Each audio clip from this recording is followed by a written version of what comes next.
I am so pleased to welcome all of you to The Real Deal's first ever roast of Stephen B. Siegel.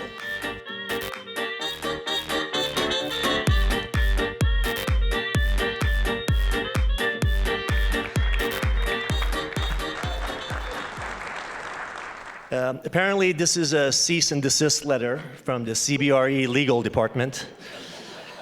And due to their stiff corporate culture and Stephen's extremely fragile ego, we have to make some modest changes to the program tonight. Tonight's event will in fact not be called a roast of Stephen Siegel, but rather a toast to Stephen Siegel. Stephen will be receiving a generous commission on every joke that lands tonight. And that includes the jokes at the tables. So please reserve your laughs for the stuff that really deserves this. Otherwise, this can be a very expensive enterprise for all of us. I'd like to make my toast to Stephen and his ability to take something that was supposed to be mildly mean-spirited, like a roast, and turn it into an opportunity for a $1,000 a seat opportunity to kiss his ass. So here we are, The Real Deal, a company that since its inception, 15 years now, has not done a single dollar worth of business with Stephen, celebrating him. Go figure. It's never been easier for us to raise money for anything than when we told people that we had to roast Stephen. We didn't even have a venue or a date, and the checks started coming in. In all honesty, Stephen, you're a great sport, and I'm glad you let us use your body to raise money for a great cause. As a result of your efforts tonight, everyone here, everyone who bought a ticket, everyone who bought a table, the Gift of Life registry, Marrow Registry, is able to do nearly 4,000 DNA matches with people who desperately need transplants. So while we're gonna have a lot of good fun, we've done some really good work as well. I'd also like to thank the platinum sponsors for the evening, Freed, Frank, and Mechanic. John, if your name, John, if they don't have you on that door by the end of the year, something needs to change. I mean, who the hell is Freed and Frank? Nobody knows who Freed and Frank are. Ladies and gentlemen, put your hands together for your MC tonight. My friend, your MC, Bruce Mosler.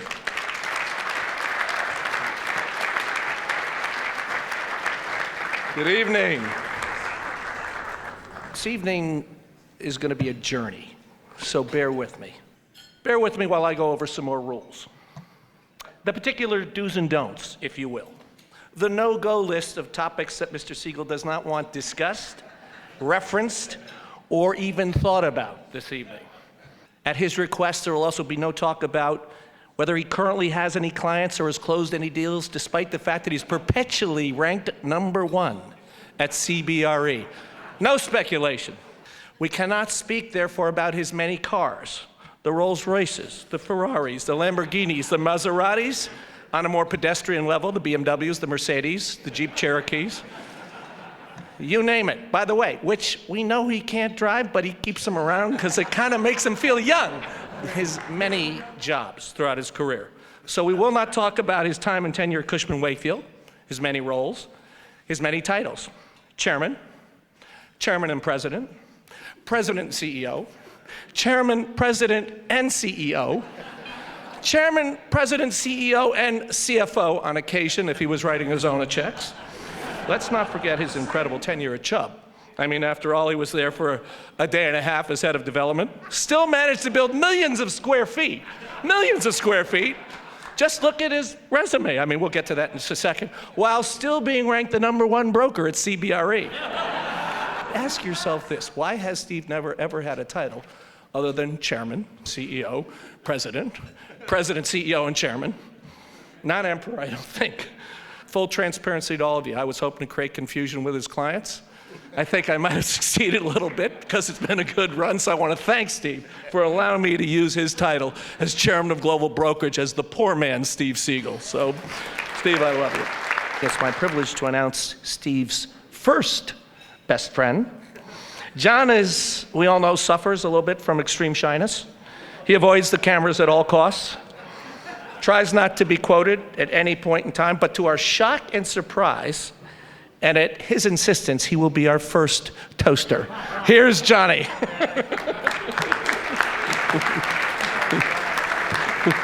I'm a relatively new friend of Steve's. I've only known him for the past 30 years, so I'm kind of on the younger side of that group. But of course, I do consider myself Steve's best friend.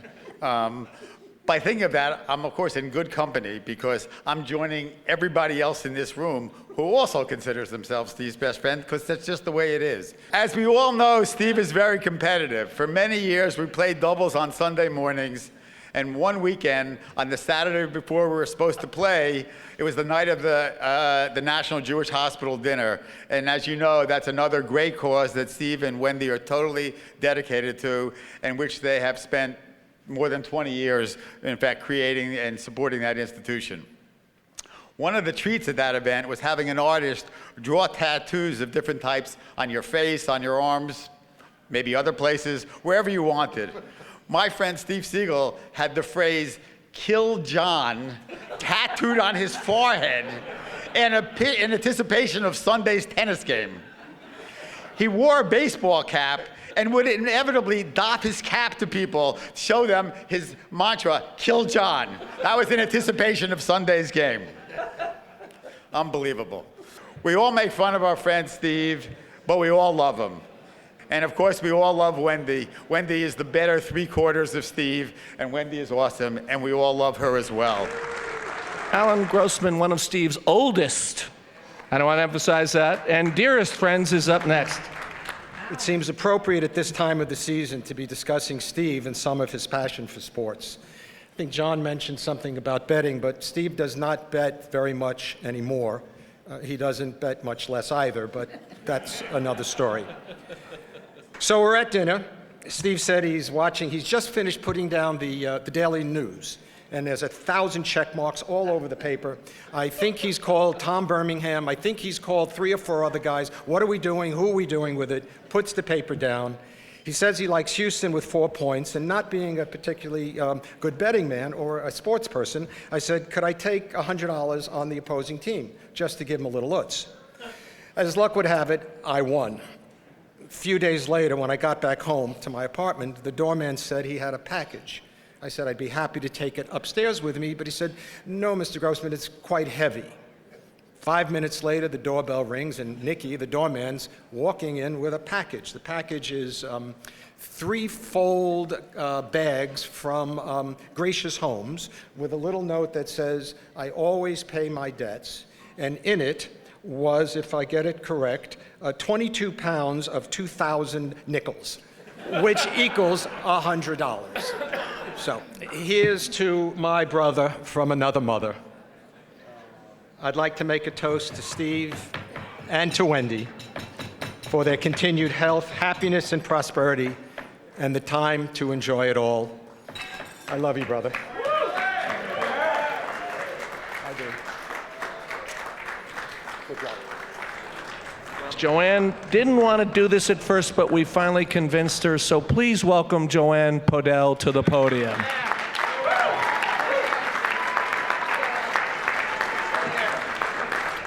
I'm looking around, 60 years in the business. Wendy, it's you and me. Where are the women on this panel? Where are all the women? Right out there, man. In truth, he's been a tremendous supporter of women. I'm just teasing him. But the reality is, I'm glad I'm here so that I can be one of them. So here I am thinking, what can I say about Steve? I didn't work with him. I never worked with him. I didn't date him. I didn't. So I thought, well, this is going to be interesting. I have an idea, and Bruce loved it, so Bruce, you're in with me. I'm going to call up a whole bunch of people, and I'm going to say to them, tell me a great story about Steve. I want to hear some great stories that I can share. You ready? First one. No comment. The second one. Yeah, but I can't share them. I got another no comment. When I got to I have a confit. I said, I don't think this is working. The one that gave me the most laugh was when he said, I really like going to PJ Clark's. I think I'll say nothing. Thank you, Steve. Thank you, Wendy. And thank everybody for supporting this amazing evening. By the way, the only man whose mustache rivals that man, Mr. Mechanics, is Arthur Meranti's. Now we got to ask them both, do they actually dye their mustaches or not? I'm going to leave it there. My friend, your friend, Arthur Meranti.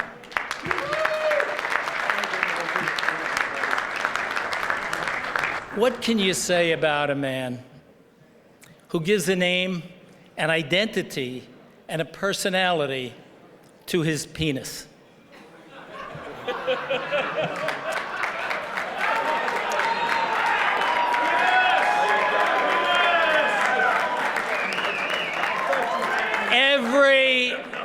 Every morning as he arrived at work, late in the morning, of course.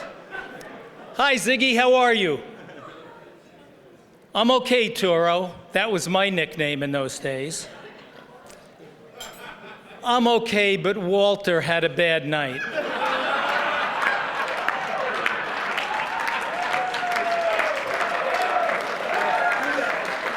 You haven't heard anything yet. This would go on throughout the day. For years. Walter is lonely. Walter's tired. Walter's excited. Walter had a bad weekend. Now, this became so normal in our group. It became so normal that we began to ask him, how's Wally? We actually gave Walter nicknames. Walter became Wally and Walt. How's the little guy doing? You know, for most normal people, the little guy is one of your children, but no, not for Ziggy. I think it's a good thing that my time is up. But Steve, I wish you, and of course, Wendy, the very best of health and happiness, and give Walter my best.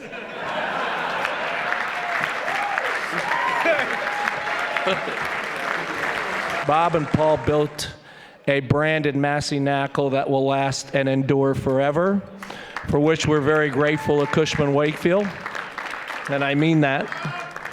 Two of the most talented people I know, but tonight Bob is going to talk a little bit about his best friend, Steve Siegel. It's so great to see everybody here tonight. Everybody here is celebrating a great man, Steve Siegel.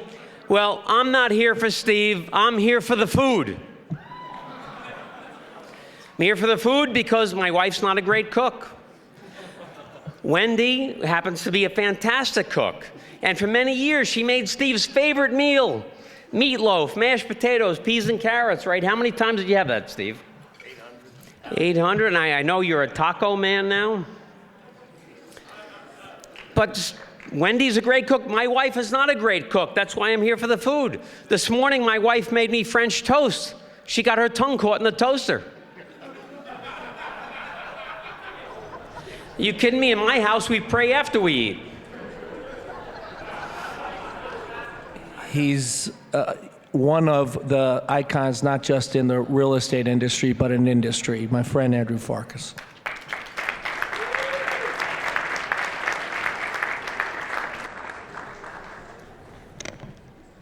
So you're going to want to hear this, so you may want to shut up in the back.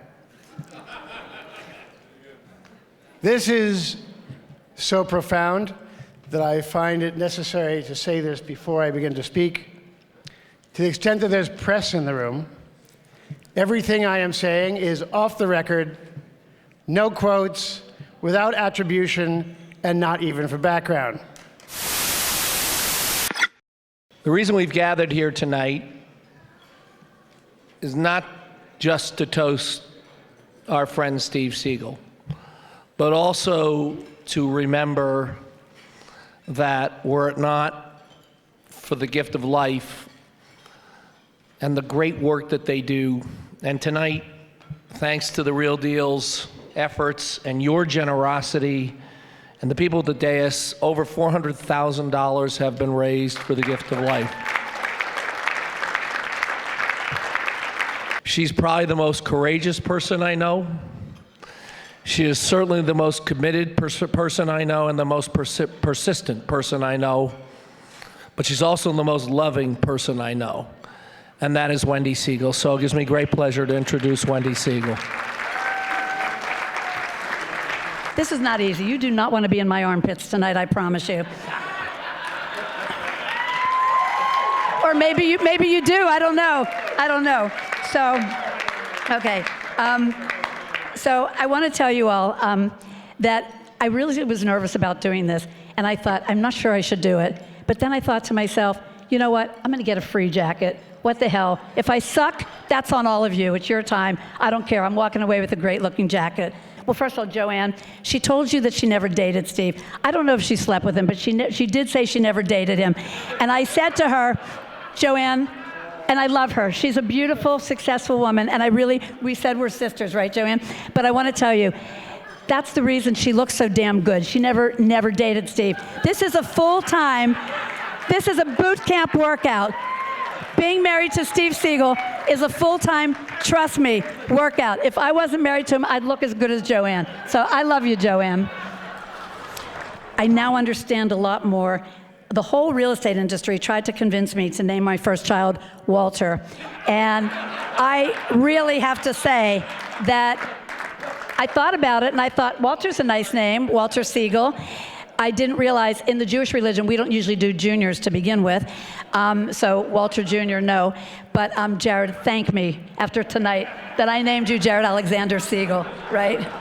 I just want to mention, because nobody's brought up the word, several years back when Steve did the Gucci deal, Donald Trump was quoted in the New York Times as saying, Steven Siegel was the best broker that he had ever worked with, ever.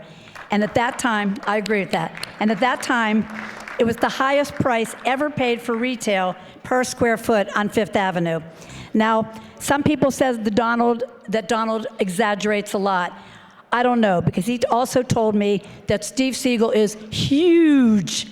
So I'm not going to say anything about that. He is our president, okay? Would you take one really, really, really good look at me? Thank you. I want to tell you all, you are looking at the luckiest woman on the earth, for sure. This man is the light at the end of the tunnel. He's the pot of gold at the end of the rainbow. And most of all, he's the reason I can tell you for sure, fairy tales do come true. He really. Right? Okay. If you're ever in the trenches or you're out on a happy field, this is the man that you would be so lucky to have as your partner. And I look at my children, I think everything about my life has been a blessing. But I want to take one more minute, just sit down for a minute. I just want to mention one more very important thing, and I thank you for letting me take this time, everybody. I thank you. First of all, I want to say again, Amir, thank you. I literally would not be standing here tonight. if it wasn't for Gift of Life and for the work that they do every single day. It's not about weekends or holidays there. It's about every day that they're out there trying to find a match for people like me who would not survive without it. I actually wanted to have the bust of you made for me, so I could put it by my bedstand, and Wendy and I could say goodnight to you each night. And thank you for all that you've done. But to a man who's made a difference in this industry, but more importantly in this world, to someone who has made a profound difference, it is my honor to welcome Steve Siegel to the podium.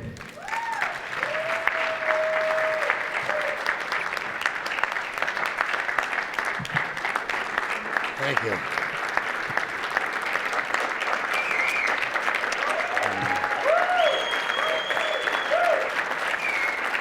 I said to Wendy this afternoon, don't forget I have the last word. And she said, don't forget you're going home with me. So